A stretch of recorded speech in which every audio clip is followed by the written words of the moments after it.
Hello, welcome back to my channel. ಇವತ್ತು ಮಕ್ಕಳಿಗೆ ಶೀತ ಆದಾಗ ಏನು ಮಾಡಬೇಕು, ತುಂಬ ಈಸಿ ಇದು. ಈ ಟಿಪ್ಸ್ ತುಂಬ ಈಸಿ. ಆ್ಯಂಡ್ ಇದು ನೋಡಿ, ಒಂದು ಎಲೆ ಬೇಕಾಗುತ್ತೆ, ವೀಳ್ಯದೆಲೆ ಬೇಕಾಗುತ್ತೆ. ಆ್ಯಂಡ್ ವಿಕ್ಸ್ ಬೇಬಿ ರಬ್ ಅಷ್ಟೇ ಸಾಕಾಗುತ್ತೆ. ನೋಡಿ, ಈ ಥರ ಫುಲ್ಲು ಸ್ಪ್ರೆಡ್ ಮಾಡ್ಕೊಂಬಿಡಿ. ಒಂದು ಸ್ವಲ್ಪ ಮಂದವಾಗೆ ಸ್ಪ್ರೆಡ್ ಮಾಡ್ಕೊಳ್ಳಿ ಚೆನ್ನಾಗಿ. ಇದು ತುಂಬಾ ರಿಸಲ್ಟ್ ಬೇಗ ಸಿಗ್ಬಿಡುತ್ತೆ ನಿಮಗೆ. ಒಂದು ದಿನದಲ್ಲೇ ರಿಸಲ್ಟ್ ನೀವು ನೋಡ್ಬೋದು. ಅಷ್ಟು ಈಸಿ ಇದು, ತುಂಬಾ ಈಸಿ ಆ್ಯಂಡ್ ಬೇಗ ಕೂಡ ವಾಸಿ ಆಗಿಬಿಡುತ್ತೆ.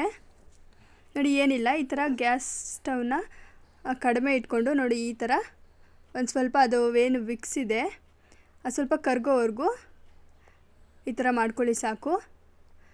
ಈಗ ಆದಮೇಲೆ ಒಂದು ಸ್ವಲ್ಪ ಬೆಚ್ಚಗೆ ಇದ್ದಂಗೆ ಮಗು ತಲೆ ಮೇಲೆ ನೋಡಿ ಈ ಥರ ಹಾಕಿಬಿಡಿ ಅಷ್ಟೇ. ನೋಡಿ, ನನ್ನ ಮಗನಿಗೆ ತುಂಬಾ ಕೋಲ್ಡ್ ಆಗಿತ್ತು ಆ್ಯಂಡ್ ಕಫ್ ಆಗಿತ್ತು. ಈಗ ಒಂದು ಸ್ವಲ್ಪ ಆಡ್ಕೊಂಡಿದ್ದಾನೆ. ಒಂದು ದಿನದಲ್ಲೇ ನನಗೆ ರಿಸಲ್ಟ್ ಗೊತ್ತಾಯಿತು.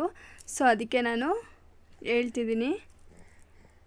ನೋಡಿ, ಈಗ ಎಷ್ಟು ಚೆನ್ನಾಗಿ ಆಟಾಡ್ಕೊಂಡಿದ್ದಾನೆ. ನೆನ್ನೆ ಅಂತೂ ತುಂಬಾ ಗಲಾಟೆ ಮಾಡ್ತಿದ್ದ, ತುಂಬ ಕೆಮ್ತಿದ್ದ, ಮತ್ತು ಕೋಲ್ಡ್ ಕೂಡ ಜಾಸ್ತಿ ಆಗಿತ್ತು.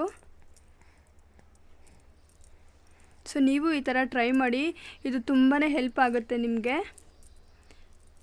ಆ್ಯಂಡ್ ಇಷ್ಟ ಆದರೆ ಪ್ಲೀಸ್ ಸಬ್ಸ್ಕ್ರೈಬ್ ಮಾಡಿ. Thank you.